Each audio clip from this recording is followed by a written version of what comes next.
अस्सलाम वालेकुम YouTube family, I hope आप सब लोग ठीक होंगे।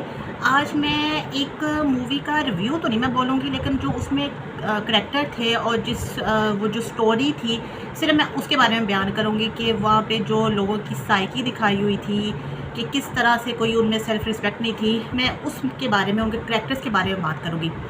तो बहुत मशहूर एक फ़िल्म है, इंडियन मूवी है, बड़े लोगों का उस पे क्रश था।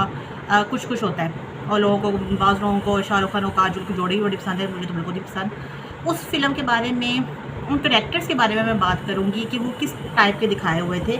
और फ़र्स्ट ऑफ़ ऑल मैं सीधी उसके एंड पर आती हूँ।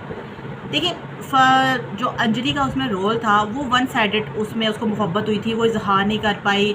लड़का को कोई और पसंद आ गया, राहुल को, वो शादी करके निकल गया, तुम अपनी ज़िंदगी में मगन हो गई। उसको पता ही नहीं चला कि तुम उससे मोहब्बत करती हो। सब कुछ हो गया, चलो ठीक है, मान लिया।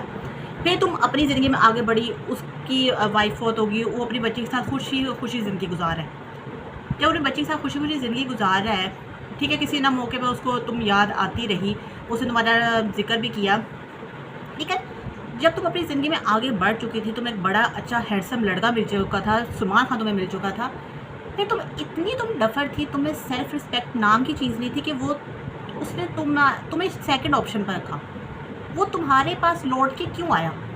भई उसके पास तो फिर भी अपनी बच्ची की, माँ की ज़िम्मेदारी थी, उनका साथ था, वो अपनी ज़िंदगी गुज़ार सकता था। लेकिन तुम इतनी डफ़र थी कि तुम फिर उसके पीछे भाग गई, या उसकी बच्ची को तुम पसंद आ गई। मतलब कोई लॉजिक होती है, कोई साइकी होती है, तुम में कोई इज़्ज़त-ए-नफ़्स नहीं थी। और फिर सबसे पहली बात, उसने तो दोस्ती भी नहीं निभाई। इसमें एक सीन है कि चलो ठीक है, वो एक टॉम बॉय बनी रहती है, लेकिन अंजलि हकीकत में तो एक लड़की थी ना, सबको पता था लड़की है। ठीक है, उसने गेटअप इस तरह का अपनाया हुआ था। जब वो दूसरी लड़की को देख के अपना गेटअप चेंज करके आती है, आप अपने पर्सनल रिलेशनशिप में जो मर्ज़ी करो, एक दूसरे का सर फाड़ो, बदतमीज़ी करो, लड़ाई करो, लेकिन तुम पब्लिक में अपनी बेस्ट फ्रेंड की तौहीन कर रहे हो, तुम उस पर हँस रहे हो। वो इतना घटिया और फ़ज़ूल सीन है ना।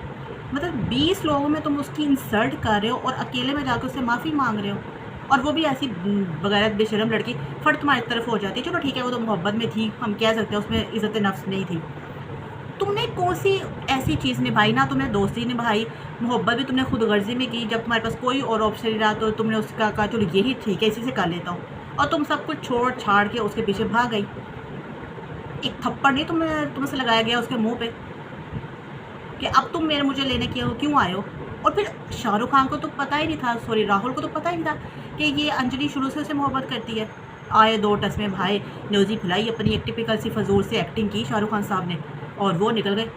और उसकी शादी में उसको हसरत से देख रहे हैं, जैसे पता नहीं कितनी वो आपकी भूली भसरी मोहब्बत है, और वो भी खड़ी उसको हसरत से देख रही है।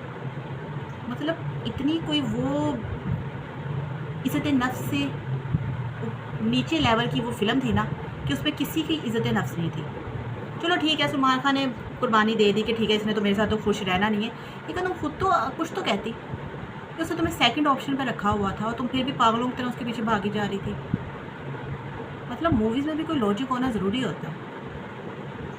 बस ये इस फ़िल्म का किरदारों के बारे में मैंने रिव्यू देना था, और काफ़ी देर से मेरे माइंड में था कि मैं इस फ़िल्म के बारे में लाज़मी रिव्यू दूँगी, और भी मैंने कुछ सोचा हुआ है रिव्यू दूँगी, और वैसे भी इंडिया को जवाब देना काफ़ी ज़रूरी हो रहा है।